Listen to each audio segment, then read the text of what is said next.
What's happening, guys? Supernova here, back with another video after a long break from making them.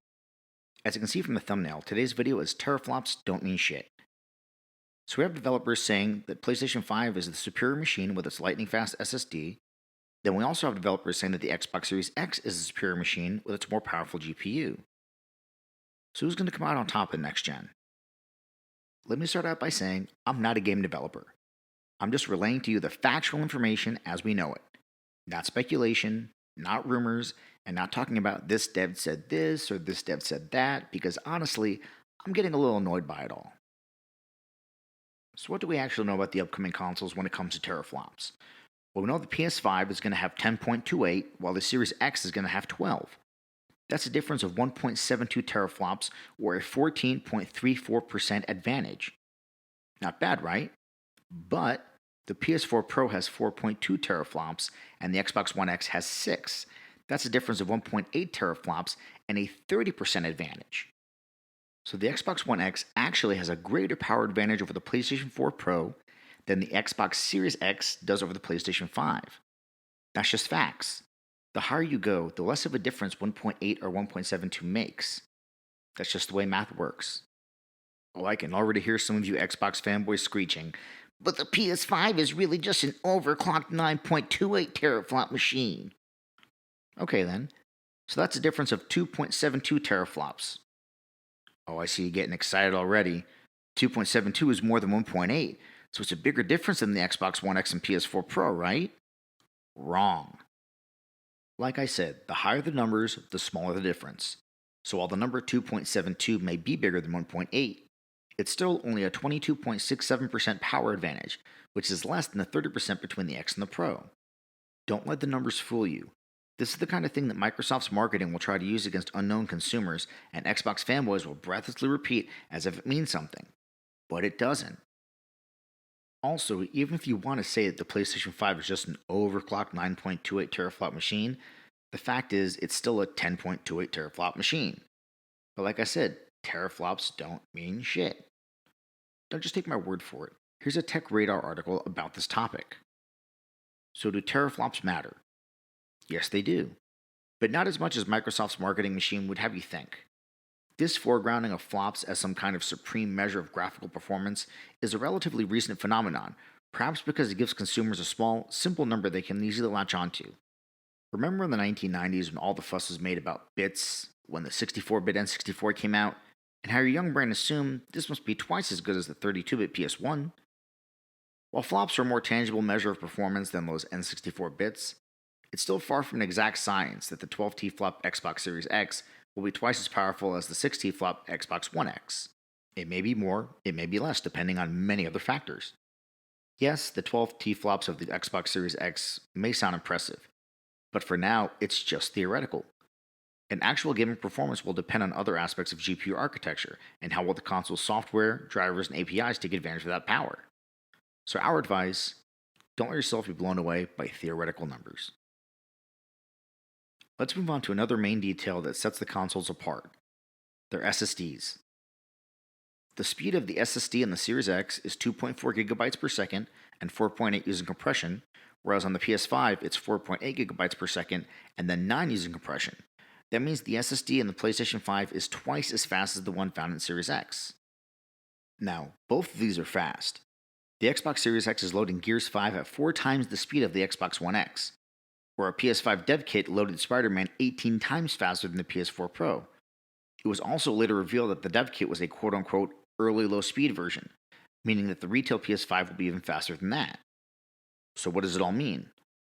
Honestly, I don't know. We hear all kinds of ways that the faster SSDs of the PlayStation 5 will make games better, but until we see it in action, who honestly knows? I only bring it up because I'm supposed to think that a 14.34% GPU difference means everything, but a 200% difference in load speed means nothing, and I just don't see how that works.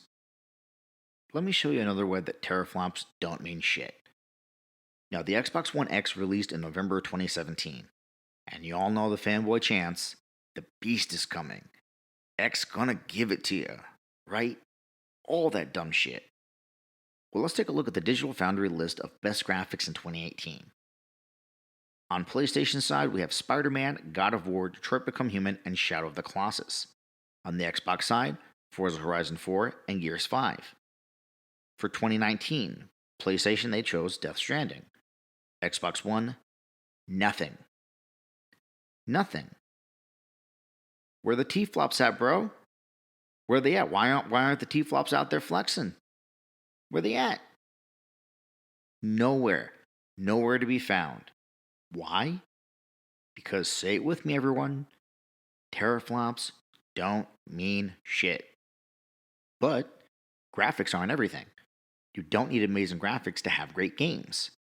So let's look at the Video Game Awards counting the nominees and wins for Microsoft, Sony, and Nintendo. Now, PS4 and Xbox One both launched in November of 2013, making the 2014 Game Awards realistically the first year they could both have games that may be nominated. So we'll start at 2014. In 2014, the nominees were Bayonetta 2, Dragon Age Inquisition, Hearthstone, Middle-earth: Shadow of Mordor, and the winner was Dragon Age Inquisition. 2015, the nominees were The Witcher 3 Wild Hunt, Bloodborne, Metal Gear Solid 5 The Phantom Pain, Fallout 4, and Super Mario Maker. The winner, The Witcher 3 Wild Hunt. 2016, the nominees were Titanfall 2, Doom, Inside, Overwatch, and Uncharted 4 Thief's End. Winner, Overwatch. Now, the PlayStation 4 Pro launched in November of 2016. In 2017, you had Horizon Zero Dawn, The Legend of Zelda Breath of the Wild, Persona 5, PlayerUnknown's Battlegrounds, and Super Mario Odyssey. Winner, Legend of Zelda Breath of the Wild. At this point, Nintendo has 4 Game of the Year nominations and 1 win. PlayStation also has 4 nominations with 0 wins. Xbox has 0 nominations and 0 wins. The Xbox One X also launched in November of 2017. Xbox now has the always talked about, always bragged about by Xbox fanboys, Power Crown.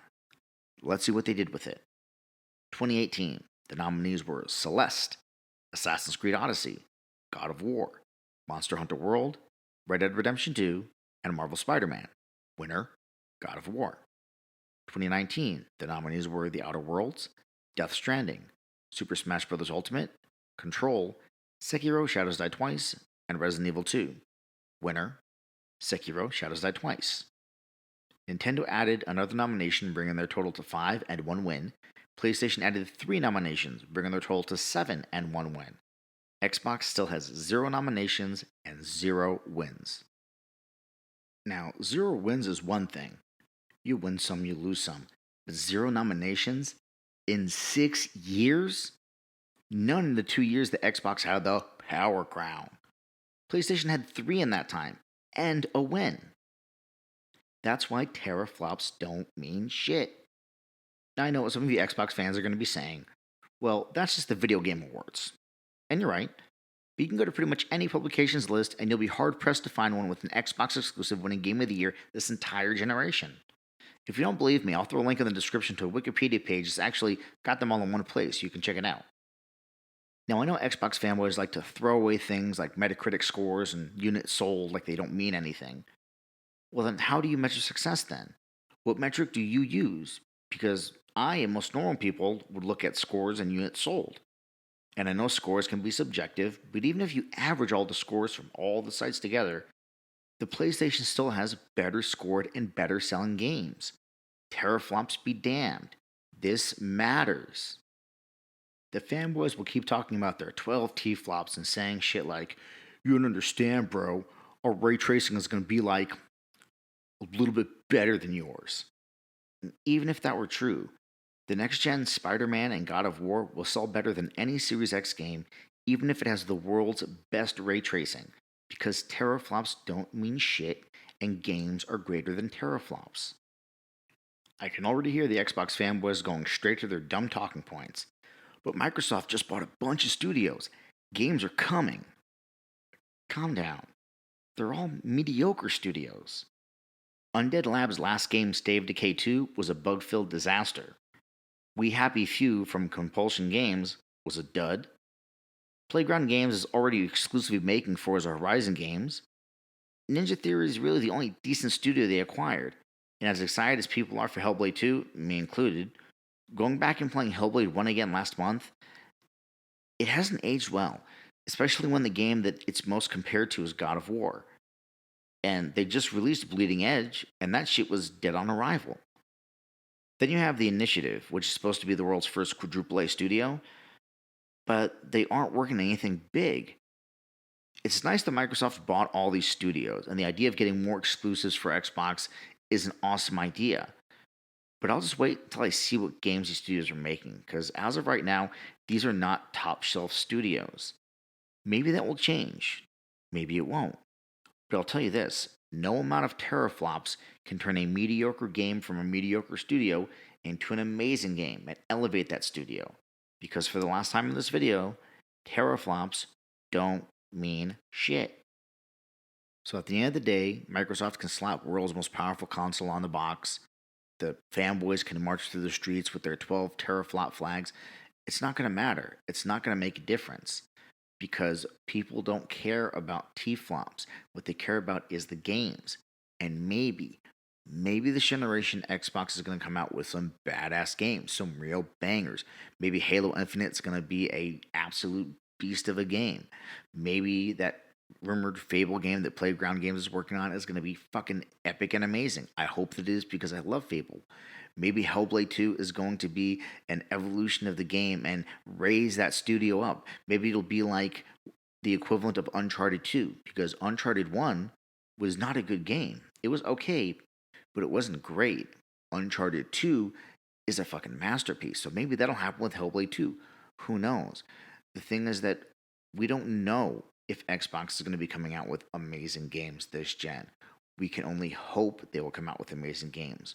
Whereas on the PlayStation side, we know they're going to come out with amazing games. We know that Horizon Zero Dawn 2 is going to be on PS5. We know that God of War 2 will be on PS5. We know that Spider-Man 2 will be on PS5. We know that whatever Naughty Dog's next game is going to be, it's going to be on PS5 and it's going to be amazing because they are an amazing studio. This is what matters, not the T-flops. If power was so important, then why is the Nintendo Switch selling faster than both the Xbox One and the PlayStation 4? Granted, it is at the end of the life cycle of those consoles, whereas the Switch is a much newer console, but still, why is the weaker console with a much weaker GPU and basically kiddie games in comparison to the stuff on the bigger consoles, why is it selling so well? Because the T-flops don't matter. The graphics don't matter. Those are bonuses. Those are extras. The game is what matters. And people are buying Switches because that's the only fucking place they can play Animal Crossing. That's the only place they can play Luigi's Mansion 3. That's the only place they can play Breath of the Wild. Even though the graphics on those games suck. It doesn't matter. That's where the games are that they want to play. That's what's going to drive sales of these consoles. So people in the T-flop camp, if you want to sit there and tout about your 12 T-flops, go for it. If you want to sit there and say an Xbox is the best box because we've got the Power Crown, go for it. But I'm telling you, it will not make a difference. And you can mark my words. You can come back to this video after both consoles launch, and if I was wrong, hell, give it to me. Give it to me all day. Tell me how wrong I was and how dumb I am. Go for it. But I will guarantee you that the PlayStation 5 will be the console that wins next generation, just like it was this generation, just like it was last generation. The Xbox has never won a console generation. It just has too many things going against it. One of the biggest is that outside of the United States, other countries don't care about Xbox. This is why Microsoft is looking at picking up a developer in Japan. They're looking to expand the reach of Xbox outside of the North American region. It just doesn't have the same reach or the same brand awareness that PlayStation does. PlayStation is just a more beloved brand worldwide. And it's going to be very, very difficult for Microsoft and Xbox to change that. It doesn't matter what games they throw on there. PlayStation is just a worldwide brand that is beloved. Microsoft may be able to cut in on some of that action, but it's going to be an extremely difficult uphill battle. Can that happen? Maybe. But if it does, it will have literally nothing to do with teraflops and everything to do with the games and services that Microsoft's going to be offering. Because the teraflops matters to nobody but the Xbox fanboys who like to shout 12 T-flops like it somehow means that they've personally won or that the Xbox has somehow won, when in reality 12 T-flops doesn't mean anything. The 12 T-flops, the extra power, that's great. Who doesn't want extra power? Extra power is extra power. But at the end of the day, the extra power is just a tool. Just like the extra speed the PS5 has in the SSD is just a tool. The SSD being faster doesn't make the PlayStation better. The GPU being more powerful doesn't make the Xbox Series X better. They're just tools for the studios to use to make games. And if the studios can't make great games, the tools are irrelevant. They do not matter. The teraflops do not matter. The gigabytes per second do not matter. They're just tools. And when looking at both companies and their studios, thinking about who's going to be able to do the most with the tools given to them, PlayStation is the one with the track record of making great games from all their studios. PlayStation is the one with studios considered to be among the best in the industry.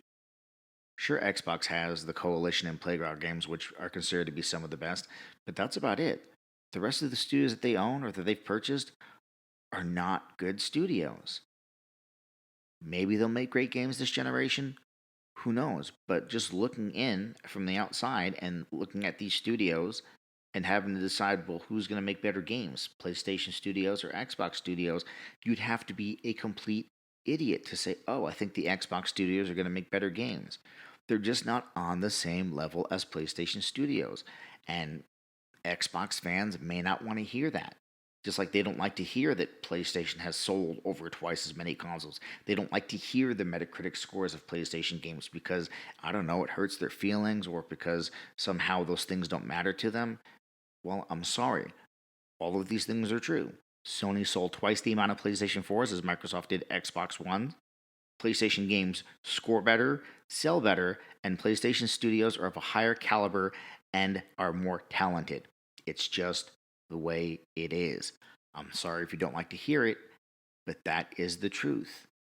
So when the console war is over, the winner will be the one who had better games, better content, and better services, not just the one that had more power. Because if history has shown us anything, it's that the most powerful console doesn't always win. Well, that's the video, guys. I know I got a little bit preachy and kind of ranty there at the end, but I'm just telling you, how I feel and the way I see things. If you agree with me or disagree with me, let me know in the comments and tell me why. And please keep it civil, no name calling, because remember, if you're name calling, it means that your argument is trash. And as always, feel free to like, share, and subscribe, and I'll catch you on the next Supernova.